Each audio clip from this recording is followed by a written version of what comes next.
Imagine walking alone in a vast jungle, the scent of damp earth filling your lungs, the distant hum of insects blending with the rustling of leaves. The world is quiet, peaceful, until it isn't. A sudden growl rumbles through the trees, deep and primal. Tenzin stops mid-step, his breath steady but his body alert. He turns slowly, his eyes meeting the piercing amber gaze of a massive tiger emerging from the underbrush. The beast's muscles ripple beneath its golden fur, its tail flicking in anticipation. It does not hesitate. It does not doubt. It knows what it is, a predator, and it has found its prey. There is no escape, no weapon, no time to think. This is the moment where most men beg for their lives. But Tenzin does not beg. He does something no one would expect. He smiles. With deliberate calm, he lowers himself onto a nearby rock and crosses his legs, as if he were about to meditate. The tiger hesitates, its instinct clashing with confusion. No prey has ever behaved this way before. Tenzin exhales slowly, his voice steady. "Ah, what a magnificent creature you are." The tiger lets out a low, rumbling snarl, baring its fangs. But Tenzin does not flinch. He does not tremble. He watches the beast not with fear, but with admiration. Most people believe that when death stands before you, you have only two choices: fight or flee. But what if there was a third option? What if the greatest power came not from resistance, but from surrender? Before we continue, let me ask you, how do you respond to fear? This story might change the way you see it forever. If this resonates with you, take a moment to leave a like. It helps share this lesson with others who might need it. And if you enjoy thought-provoking lessons like this, be sure to subscribe and turn on notifications so you never miss the proximo video. The jungle stood still, as if the trees themselves were holding their breath. The tiger's massive body tensed, its muscles coiled like springs, ready to strike. Its piercing eyes remained fixed on Tenzin, waiting for a sign of fear, a movement of panic, anything that would confirm he was prey. But there was nothing. Tenzin sat on the rock, his hands resting gently on his knees, his breathing slow and steady. His heart did not race. His expression did not change. The tiger let out a low growl, a deep rumbling sound that sent vibrations through the ground. It took a step closer, the scent of its breath, hot, raw, untamed, mixing with the humid air. Still, Tenzin did not move. The monk exhaled softly, tilting his head slightly, observing the creature as one might admire the wind in the trees or the dance of a flame. "You are powerful," he murmured, his voice calm. "But you are not my enemy." The tiger snarled again, baring its fangs. But there was something different now. It was not a snarl of aggression. It was one of uncertainty. It had expected fear.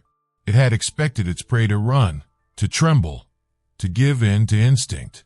Instead, it faced something unfamiliar: stillness. Tenzin was not behaving as prey. And for the first time, the tiger hesitated.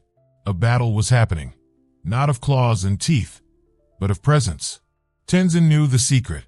Fear feeds the predator. Stillness confuses it. The monk let his eyes soften, observing the tiger not as a beast of danger, but as a living force, as much a part of the universe as the rivers and mountains. He had learned long ago that fear was not an enemy to be fought, but a force to be understood. The tiger blinked slowly. Tenzin mirrored the movement, his breath deep, steady. Seconds stretched into eternity. A gentle breeze moved through the jungle, rustling the leaves, shifting the golden fur of the beast. Then something remarkable happened.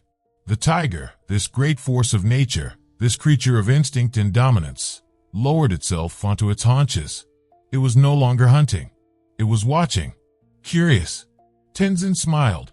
In that moment, he understood something profound. The tiger had not lost interest. It had not been defeated. It had been met with something greater than fear. It had been met with acceptance. Most people believe survival is about fighting or fleeing. But there is a third path, one that few ever consider. To accept, to surrender to the moment, not in weakness, but in complete awareness. Because sometimes, when you stop resisting, the world stops resisting you. The tiger exhaled through its nose, then rose to its feet once more. but it did not pounce. Instead, it turned, padding away into the jungle, its golden fur blending into the deep green of the trees. Tenzin watched it go, feeling the weight of something unspoken settle in his heart. How often do we fight against the things we fear, when sometimes the greatest power comes from embracing the moment as it is? The jungle remained silent long after the tiger disappeared into the shadows. Tenzin sat unmoving, his breath slow and steady, feeling the pulse of the world around him. He was alive, not because he had fought, nor because he had fled, but because he had done neither. He had simply been. The tiger had every reason to strike. Its hunger, its instincts, its very nature dictated that it should have attacked, but it hadn't. And now Tenzin understood why. It wasn't the tiger that had changed. It was him.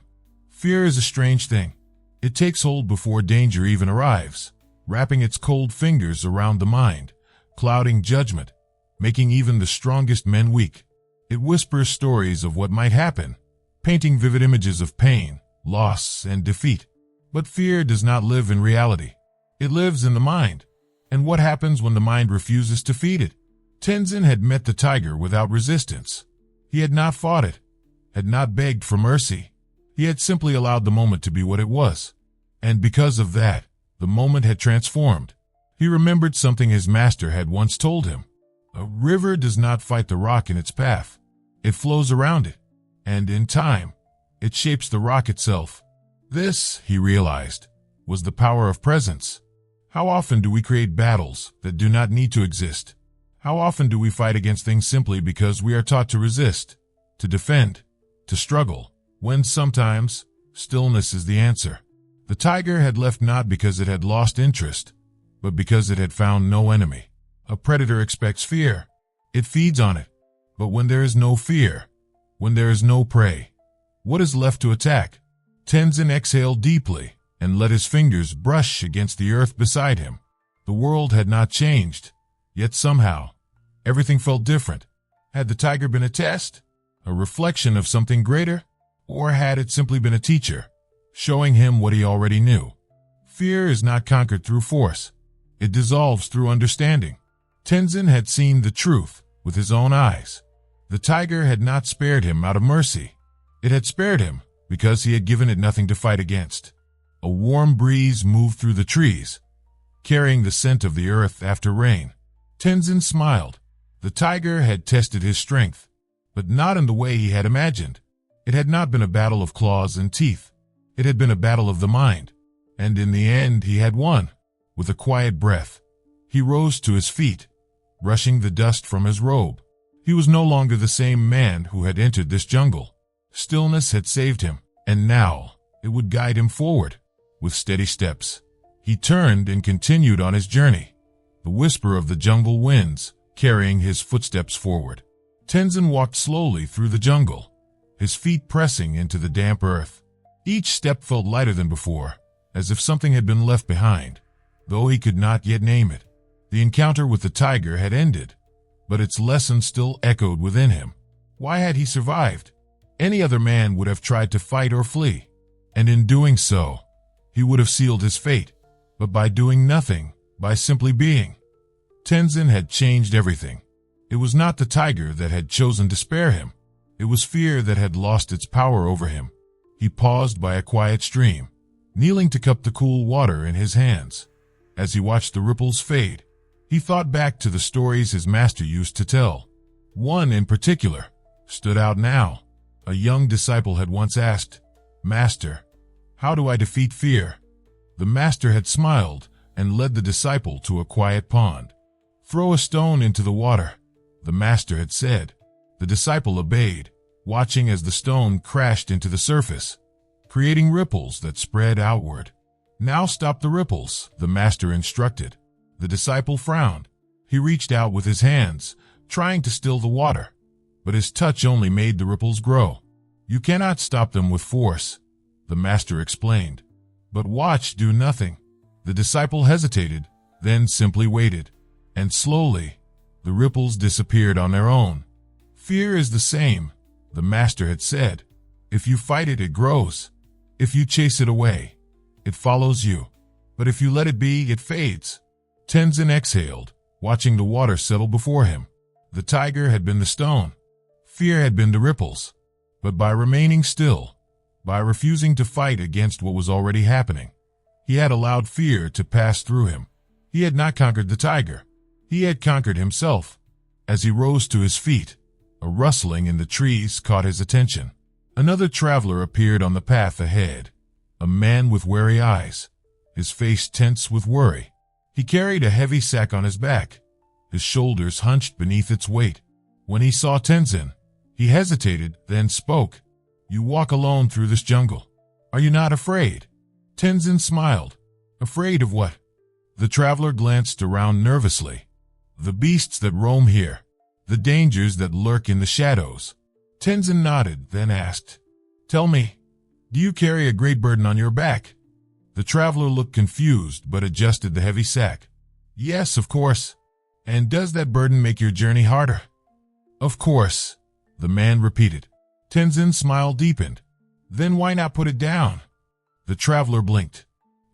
I must carry it. It is mine." Tenzin studied him for a moment, then turned his gaze toward the trees.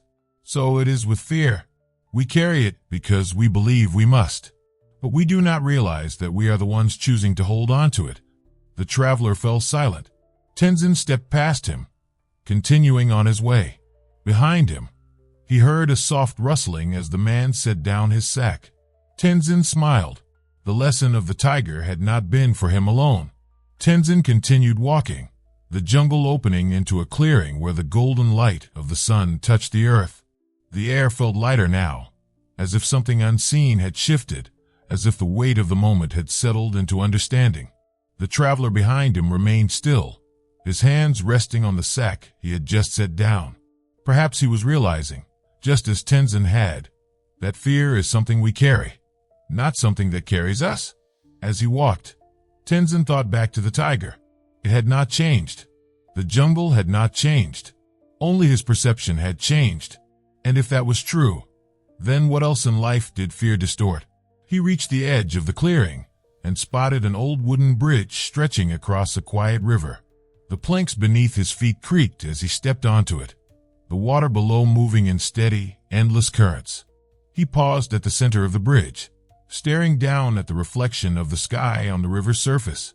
For so much of his life, he had believed that fear was something to be defeated, something to be overcome. But now he saw the truth. Fear was not an enemy at all. It was a shadow, reflection of uncertainty, a ripple on the water. The only thing fear required to exist was resistance. And the moment you stop resisting, it has nowhere to go. Tenzin reached into his robe and pulled out a small, smooth stone.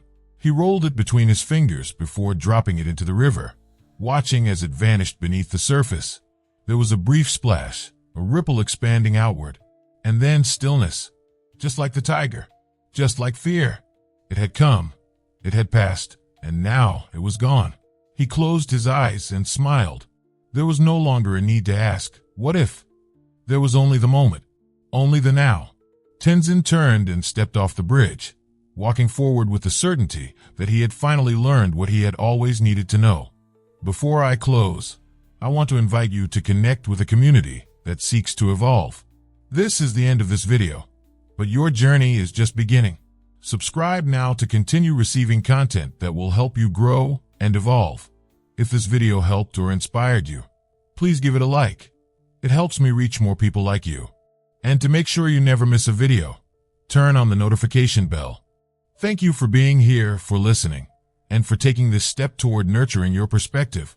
Until next time, stay present, stay open to change, and remember, sometimes the greatest answers are already within you.